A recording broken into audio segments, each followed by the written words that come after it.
Transgender గా మారే వ్యక్తి ఎవరైతే ఉంటారో వాళ్ళని ఇంటికాడ ఉంచుకుంటే బంగారం మూలే తల్లిదండ్రులను చూసుకుంటారు. ఎందుకు అడుక్కుంటున్నారు, పని చేసుకోవచ్చు కదా అని చెప్పేసి కొందరు చీపు అని చెప్పేసి మాట్లాడడము. ట్రాన్స్జెండర్స్ కి సరైన ఉపాధి లేకనే భిక్షాటనలో కానీ, పడుపు వృత్తులలో కానీ, లేకపోతే ఇతర ఓపెనింగ్స్ కి వెళ్ళడం కానీ చేస్తున్నారు. స్కూటీ తీసుకొని ఓలా, యూబర్, ర్యాపిడో ఈ 3 యాప్లలో కొన్ని రోజులు చేశాను. సమాజంలో గుర్తింపు అనేది లేదు అసలు. మాకు చాలా విషయాలలో ట్రాన్స్ కి వివక్షత ఉన్నది. తెలంగాణలో రేవంత్ రెడ్డి ప్రభుత్వం ట్రాన్స్జెండర్స్ ను ట్రాఫిక్ వాలంటీర్లుగా నియమిస్తూ ఒక నిర్ణయం తీసుకున్నారు. అది గొప్ప విషయం. ఎంత సాలరీ ఇస్తారు పక్కటండి, వచ్చిన 10,000 అయినా అది రూమ్ రెంట్ కి సరిపోయి ఫుడ్ కి సరిపోతే చాలు.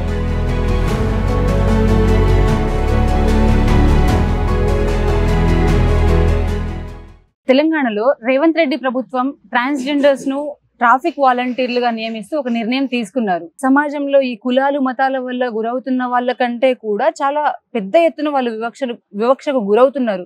అలాంటి వాళ్లను ఉపాధి లేక వాళ్ళు ఉపాధి కోసం ఫంక్షన్లకు వెళ్ళడం లాంటివి, సెక్స్ వర్కింగ్ లాంటివి చేస్తూ ఉంటారు కదా, భిక్షయాటన చేయడము.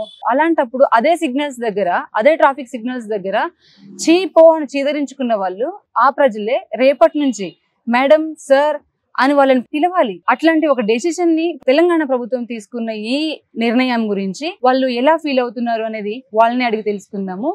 నా పేరు గాయత్రి అండి. మా ప్రాపర్ వచ్చేసి తెలంగాణ రాష్ట్రము, కామారెడ్డి జిల్లా, దోమకొండ గ్రామం. అంతకు ముందు మీ పేరు? అంతకుముందు నా పేరు గణేష్. ఓహో, గణేష్ నుంచి గాయత్రిగా మారారు.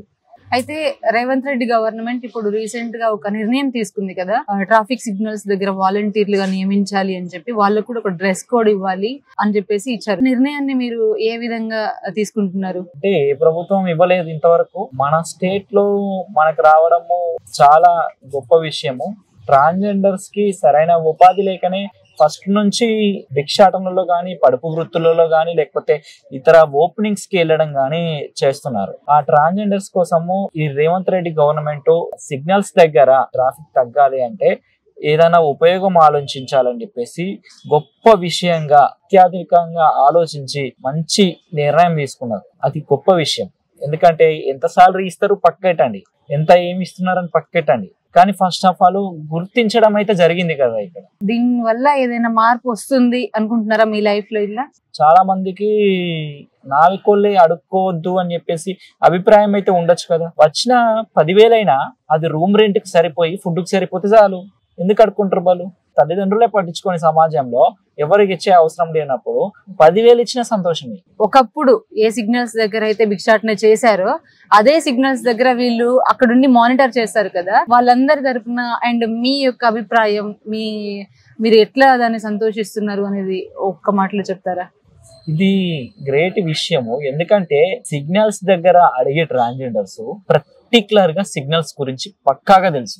ఎందుకంటే వాళ్ళకి ఆల్రెడీ ఎన్ని సెకండ్స్ లలో సిగ్నల్ వెళ్ళిపోతుంది, రోజు చూస్తూ ఉంటారు. తర్వాత ఎప్పుడు ఆగుతున్నారు, ఏ లైన్ అవుతలు ఆగుతున్నారు, అసలు ఫుట్ ల్యాప్ లైన్ అంటే ఏంది, తర్వాత ట్రాఫిక్ ఎలా క్లియర్ చేయాలి, ఎలా క్లియర్ చేస్తున్నారు, రోజు చూస్తున్న విషయమే. కాబట్టి అది ఈజీ పనిగా ట్రాన్స్జెండర్స్ పక్కాగా చేయగలుగుతారని చెప్పేసి నా అభిప్రాయం. గణేష్ నుంచి గాయత్రిగా మారారు. మీకు ఎలా తెలిసింది మీలో ఇలా ఫీలింగ్స్ ఉన్నాయి అని చెప్పి? ఫస్ట్ చిన్నప్పుడు ఏమీ తెలియదు, స్కూల్కి వెళ్ళడం, రావడం, అంతా చేయడం ఓకే. కానీ 7th క్లాసులో వచ్చినాక నా ప్రవర్తన అనేది కొంచెం వరకు చేంజ్ అయ్యింది. అమ్మాయిలాగా తయారు కావాలి అని చెప్పేసి ఒక ఫీలింగ్స్ అనేవి మొదలయ్యాయి. దాదాపు 10th క్లాస్ చదువుకున్నాక ఫస్ట్ ఇయర్ లో నేను ITI చేస్తున్నాను. యాక్చువల్లీ ITIలో ఫస్ట్ ఇయర్ లో నేను ఇక హిజ్రాగా నిర్ణయం తీసుకొని వాళ్ళ తోటి హిజ్రాల దగ్గరికి వెళ్ళి హిజ్రాగా మారడం జరిగింది. సో అప్పుడు మీరు ఇంట్లో నుంచి బయటకు వచ్చేసారు, మరి ఉపాధి కోసం ఏం చేశారు అప్పుడు? ఫస్ట్ ఆఫ్ ఆల్ వాళ్ళ దగ్గరికి వెళ్ళాము. వెళ్తే 2 రోజులు 3 రోజులు ఫుడ్ పెట్టారు, ఓకే. వర్క్ అంటూ ఏమి ఇవ్వరు అని చెప్పేసి ట్రాన్స్జెండర్స్ చాలా మంది నాతో చెప్పారు. ఓన్లీ భిక్షాటన మాత్రమే ఉంటది అని చెప్పేసి చాలా మంది చెప్పారు. నేను కొన్ని రోజులు ట్రైన్స్ అడగడం జరిగింది. ఆ ట్రైన్స్ అడగడంతో పాటు కొన్ని రోడ్స్ లో షాప్స్ అడగడము, తర్వాత ఓపెనింగ్స్ దగ్గరికి వెళ్ళడము, ఇవన్నీ చేశాను. చేసిన తర్వాత మధ్యలో కొంచెం ఏంటంటే నాకు అన్కంఫర్ట్ గా ఎందుకు అనిపిస్తుంది అంటే సమాజంలో గుర్తింపు అనేది లేదు అసలు మాకు. ఒకప్పుడు అబ్బాయిగా ఉన్నప్పుడు మంచి గుర్తింపు ఉన్నది అసలు, ఇప్పుడు కాకపోతే లేదు అని చెప్పేసి ఆలోచించి జాబ్స్ కోసం నేను కొన్ని రోజులు ట్రై చేశాను. నా ఐటీ సర్టిఫికేట్స్ పట్టుకొని కొన్ని కంపెనీలు వెళ్ళినప్పుడు మా మేనేజర్ ఒప్పుకోరు, లేకపోతే మా డిపార్ట్మెంట్ ఒప్పుకోదు, మా కంపెనీ ఒప్పుకోదు, మా కంపెనీ యొక్క రూల్స్ ఓన్లీ అమ్మాయిలు అబ్బాయిలు మాత్రమే పెట్టుకుంటాం జాబ్స్లో అని చెప్పేసి నిరాకరించి పంపించడం జరిగింది ఐటీ కంపెనీస్లలో కొన్ని. ఆ తర్వాత కొన్ని రోజుల పాటు అలానో ఇలానో గడిపేసినాక ఓలా అనేది ట్రై చేసిన. ఒకసారి వస్తుందా రాదా అసలు ఈ ఓలా జాబ్లో అని చెప్పేసి స్కూటీ తీసుకొని ఓలా, యూబర్, ర్యాపిడో ఈ 3 యాప్లలో కొన్ని రోజులు చేశాను. జొమాటో. సో మీకు తెలియని ప్రపంచం కదా, ఒక ట్రాన్స్ లాగా మారాక ఇలా ఉంటుంది అని మీకు తెలియదు, చాలా ఇబ్బందులు ఎదుర్కొని ఉంటారు కదా. నేనంటూ ఏమి ఇబ్బందులు ఫేస్ చేయలే, కానీ ఓన్లీ అడుక్కోవడం మాత్రము నాకు కొంచెం భయంకరమైన ఇబ్బందిగానే భావిస్తాను. ట్రైన్స్లో నేను చాలాసార్లు అడిగినప్పుడు అమ్మో వీళ్ళు వచ్చారా అని చెప్పేసి కొందరు పారిపోవడము, ఎందుకు అడుక్కుంటున్నారు పని చేసుకోవచ్చు కదా అని చెప్పేసి కొందరు చీపు అని చెప్పేసి మాట్లాడడము, ఇలాంటి సందర్భాలు వింటుంటే మనకు కళ్ళకి నీళ్ళు వస్తుంటాయి. అప్పుడున్న సిచ్యువేషన్స్లో 2016లో ఆప్షన్స్ 2016 వరకు లేవు అసలు. ఏం చెయ్యాలి వృత్తి, అసలు ఏ వృత్తి చెయ్యాలి, ఏ పని చెయ్యాలి అనే ప్రశ్నగా మాత్రమే మిగిలిపోయింది. మళ్ళా సమాజం తోడు మనుషులు ఎంతోమంది ఏదో బ్యాడ్గా చూడడము, అంటే ఎవరిని చూడరు, అది ట్రాన్స్జెండర్స్ ని పర్టికులర్ గా చూస్తారు. చాలా మంది ఇలా ఇబ్బందులు ఫేస్ చేస్తూ ఉంటారు కదా. ఇప్పుడు మీరు ఫేస్ చేశారో లేదో తెలియదు, అంటే టాయిలెట్స్ కి కూడా సపరేట్ టాయిలెట్స్ లేవు, అలాంటి ఇబ్బంది ఏమైనా ఫేస్ చేశారా? పబ్లిక్ టాయిలెట్స్ లో మేము అమ్మాయిల దాంట్లోకి వెళ్తే అమ్మాయిలు చాలా మంది మీరు ఎందుకు వస్తున్నారు అని క్వశ్చనింగ్ కూడా చేసిన వాళ్ళు ఉన్నారు. చాలా మంది బాత్రూమ్ వాళ్ళు నడిపే వ్యక్తులు ఎవరైతే ఉంటారో వాళ్ళతో గొడవలు పెట్టుకున్న సందర్భాలు కూడా ఉన్నాయి. అలాంటి వ్యవస్థ ఈరోజు ఉంది, ఇప్పుడు కొద్దిగా మారింది. మరి మీకు ఎప్పుడు ఆలోచన రాలేదా, మీరు ఎవరికి చెప్పలేదా? ఉమెన్ కి మెన్ కి ఉన్న టాయిలెట్స్ మరి ట్రాన్స్ కి కూడా ఇంకొక రో కట్టించాలి కదా అని చెప్పి మీరు ఎప్పుడు అడగలేదా? టాయిలెట్స్ ఒకటే కాదు, చాలా విషయాలలో ట్రాన్స్ కి వివక్షత ఉన్నది, అది ఒక్కటే అనుకుంటున్నాను నేను. చాలా ఉన్నాయి, 100 రకాలు ఉంటాయి. చెప్పండి. ఏ దారి దొరక్క కొందరు పడుపు వృత్తికి వెళ్ళిపోతున్నారు. అంటే పడుపు వృత్తి చేయడం నేను తప్పు అంటలేను, సరైన ఉపాధి అనేది లేదు కాబట్టి ట్రాన్స్జెండర్స్ పడుపు వృత్తిలోకి వెళ్తున్నారు ఎక్కువ శాతం. అంటే అడుక్కోవడము ఒక పెద్ద సవాలు. అడుక్కుంటే ఎవరు ఏమంటారో, ఎక్కడ తిరుగుతారో, చీపో అంటారో, ఆ షాప్ ఒక్కొక్క షాప్ ఎక్కి అడుక్కుంటే కన్నీళ్లు పెట్టుకొని ఆ షాప్ల నుంచి బయటకు వచ్చే వాళ్ళు చాలా మంది ఉంటారు. సో మీరేం డిమాండ్ చేస్తున్నారు గవర్నమెంట్ ని? దివ్యాంగులు ఉన్నారు, ఆ దివ్యాంగులకు కేటాయించే పర్సంటేజ్ లో మాకు కూడా ఒక 1% ట్రాన్స్జెండర్స్ కి జాబ్స్ కేటాయిస్తే మా దాంట్లో కూడా జాబ్స్ ఎంబీఏలు బీఈడీలు కంప్లీట్ చేసిన వ్యక్తులు ఎంతో మంది ఉన్నారు.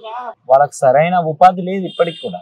అది గవర్నమెంట్ ఆలోచించి ఒక ట్రాన్స్జెండర్స్ కి మంచి ఉద్యోగ కోటాలో పర్సంటేజ్ ఇచ్చడము, రిజర్వేషన్లు కల్పించడము అలాంటిది చేస్తే బాగుంటుందని చెప్పేసి నా అభిప్రాయం. సమాజంకి కానీ మీ తల్లిదండ్రులు లాంటి వాళ్ళు, ఇంకా చాలా మంది తల్లిదండ్రులు ఉన్నారు కదా, అలాంటి వాళ్ళకి కానీ మీరు ఏమైనా సందేశం ఇవ్వాలనుకుంటున్నారా? ట్రాన్స్జెండర్ గా మారడము తల్లి చేసిన తప్పు కాదు, తండ్రి చేసిన తప్పు కాదు. హార్మోన్స్ ప్రభావంతో ఆ వ్యక్తి మారడం జరుగుతుంది, కానీ తల్లిదండ్రులు ఒకటి ఆలోచించాలి.